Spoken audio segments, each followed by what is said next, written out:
राजधानी रे बड़ धरणर एसटीएफ रेड आउ एसटीएफ रेड रु जबत होईछि विपुल परिमाणर कफ सिरप।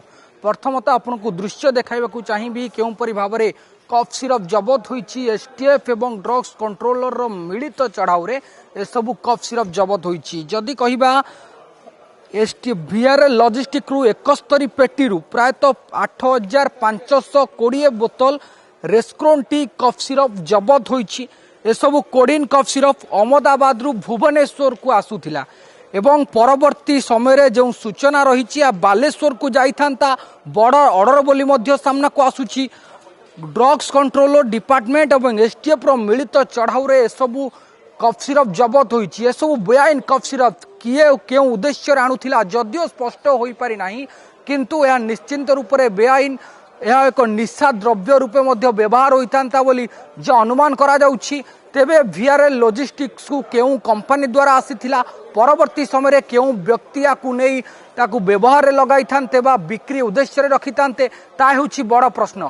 किंतु आपण देखंतु एते 8520 बोतल कफ सिरप जबत होईछि। विपुल परिमाणर कफ सिरप कहि परिबा जहाँ संपूर्ण रूप से बेआईन। आज जितेबाला खबर पाई ड्रग्स कंट्रोलर एवं एसटीएफ ताकू मिलित भाव में चढ़ाऊ करथिले एवं जदि कहि रखिबा चढ़ाऊ समय मजिस्ट्रेट थिले कटक अतिरिक्त मजिस्ट्रेट रही कटक ता सहित एसटीएफ डीएसपी प्रदीप राउत मध्य उपस्थित थिले, डीएसपी मानस दास रही, इन्स्पेक्टर जीतू बेसरा समेत अन्य ड्रग्स कंट्रोलर अधिकारी माने उपस्थित रही। निश्चिंत रूप से यह गोटे बड़ धरण रेड कहि परिबा, कारण जेतबेले विपुल परिमाणर कफ सिरप जबत होउछि एवं ताहा मध्य गोटे निशा द्रव्य रूप से व्यवहार होइथांता जहाँ अनुमान करा जाउछि। तेबे केउं व्यक्ति एई असाधु उपायर कार्य को करुथिले ता निश्चिंत रूप से बड़ प्रश्न। जे रही प्रदीप राउत जी अच्छी एसटीएफ डीएसपी आमे तांको सहित आलोचना करबा पई चेष्टा करबा। सर जो बड़ धरणर एसटीएफ रेड है आपण माने केमती खबर पाइथिले? एटा गोटे आमर ड्रग कंट्रोल डिपार्टमेंट एटा हमको गोटे रिटन रिपोर्ट देइथिले जे कि एमिति वीआरएल लॉजिस्टिक रे किछि गोटे बहुत big consignment codeine based cough syrup अच्छी जोटा कि एते बल्क अमाउंट रे जिबार कथा नुहे कौन से जगह को। एवं तापर से आमको रिपोर्ट देइचंदी जे किछि डाइवर्सन होउछि एटा मिसयूज होई पारे। तो ए हिसाब रे रिपोर्ट देले जे कि कोडाइन बेस्ट हेतबा जोटा कि नार्को अंडर रे आसुछि सेटा हम गोटे आज हमर एसपी एसटीएफ गोटे तांको रिपोर्ट परे गोटे 7/26 case करिसंती, STF case करिसंती।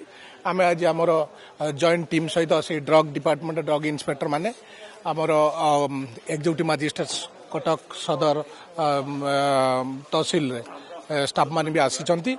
सेमाने cough syrup आज जबत होला, ये जो कफ सिरप जबत होला आपण केमती सुरक मिलिला, केमती पाइले सर खबर?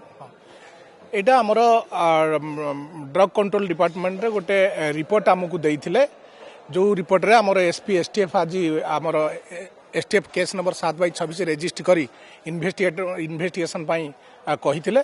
तो आमे आज हमर जो गवर्नमेंट विटनेसेस एग्जीक्यूटिव मजिस्ट्रेट आ ड्रग कंट्रोल डिपार्टमेंट रे inspector drug controller drug inspector समस्त को आमे गोटे जॉइंट रेड आमे कलु।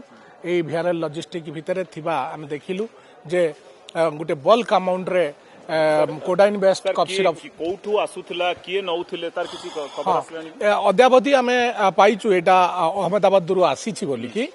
तो तापरे आमे काहाकू ए कंसाइनमेंट काहाकू आसिला कंसाइनी किए कोउठी की डाइवर्ट हबो एते अमाउंट रे कोउठी की डाइवर्ट हबो आउ किछि पेडलर मानकर एठी रे कन्सिडरेसी अछि कि न अछि एगुडा का आमे ड्यूरिंग इन्वेस्टिगेशन आमे पाइबो।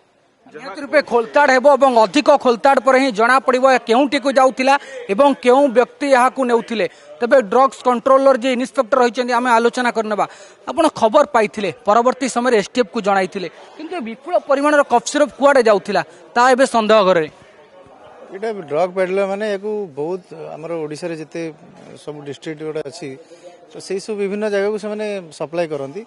आ कोडिन टा एटा मेनली जोडा एटा तो मेनली प्रेस्क्रिप्शन ड्रग आ एटा डॉक्टर प्रेस्क्रिप्शन ले बिक्री हे परिबो। बट जेहेतु एठी कोडिन कफ सिरप अछि जोडा कि ड्रग एब्यूज मान को यूज करिया को तांको सुविधा होची, निशा करिवार लोक सुविधा होची, तो सेइ पई एटा मोस्टली निशा भाबरे यूज होची। तो କୋଉଠିକି ଯାଇଥାନ୍ତା ସେ ନେଇ କିଛି ସୂଚନା ଅଛି କି ଆପଣଙ୍କ ପାଖରେ? ଚାଲିଛି ଇନଭେଷ୍ଟିଗେସନ ଚାଲିଛି, କ୍ରାଇମ ବ୍ରାଞ୍ଚ ଇନଭେଷ୍ଟିଗେସନ କରୁଛନ୍ତି। ତ ସେ ହିସାବରେ ଫ୍ୟୁଚର ଯାହା ବି ଯେମିତି ହବ ଯୋଉମାନେ ବି ଏଥିରେ ଇନଭଲ୍ଭ ଅଛନ୍ତି ତାଙ୍କୁ ଆରେଷ୍ଟ କରିକି ତାଙ୍କୁ ଏଜ୍ ପର୍ ଲ ଆକ୍ସନ ନିଆଯିବ। ନିହାତି ରୂପେ ତଦନ୍ତ ଚାଲୁଛି ଯାହା କହୁଥିଲେ ଡ୍ରଗ୍ସ କଣ୍ଟ୍ରୋଲର ଇନ୍ସପେକ୍ଟର ତାଙ୍କ କହିବା କଥା ଏହା ଖୋଲତାଡ ହେଉଛି ଏବଂ ଏହା କେଉଁଠିକୁ ଯାଉଥିଲା ଯେତେବେଳେ ସ୍ପଷ୍ଟ ଭାବରେ ଜଣାପଡ଼ିବ ବା ଯେଉଁ ବ୍ୟକ୍ତି ଏହି କୋଡିନ୍ କଫ୍ ସିରପକୁ ନେଇ ବିକିଥାନ୍ତେ ବା ବିକ୍ରୟ ଉଦ୍ଦେଶ୍ୟରେ ଏହାକୁ ରଖିଥାନ୍ତେ ସେ ବ୍ୟକ୍ତିଙ୍କ ଉପରେ ମଧ୍ୟ ଆଇନତଃ କାର୍ଯ୍ୟାନୁଷ୍ଠାନ ଗ୍ରହଣ କରାଯିବ। ତେବେ ଆପଣଙ୍କୁ ଆଉ ଥରେ ଦୃଶ୍ୟ ଦେଖାଇବାକୁ ଚାହିଁବି 8520 ବୋତଲ କଫ୍ ସିରପ ଜବତ ହୋଇଛି। ଏ ଗୋଟିଏ ବଡ଼ ଧରଣ ରେଡ୍ କହିପାରିବା ଏସ୍ଟିଏଫ୍ର ମିଳିତ ଚଢ଼ାଉ କରିଥିଲା ଏସ୍ଟିଏଫ୍ ଏବଂ ଡ୍ରଗ୍ସ କଣ୍ଟ୍ରୋଲର। ଇଏ ନିଶ୍ଚିନ୍ତ ରୂପରେ କେଉଁ ବ୍ୟକ୍ତି ଜଣକ ଆକୁ ବ୍ୟବହାର ପାଇଁ ଆଣିଥିଲେ ଏବଂ ଏହା ଯେତେବେଳେ ମାର୍କେଟକୁ ଯାଇଥାନ୍ତା ସେ ସମୟରେ ସାଧାରଣ ଲୋକମାନେ ମଧ୍ୟ ଏହା ଦ୍ୱାରା ହଇରାଣ ହୋଇଥାନ୍ତେ, ସେମାନଙ୍କ ଜୀବନ ମଧ୍ୟ ବିପଦରେ ପଡ଼ିଥାନ୍ତା। ଭୁବନେଶ୍ୱରରୁ କ୍ୟାମେରା ପର୍ସନ ସୁମନ୍ତଙ୍କ ସହିତ ମୁଁ ଶୁଭଜିତ, ଅର୍ଗସ୍ ନ୍ୟୁଜ୍।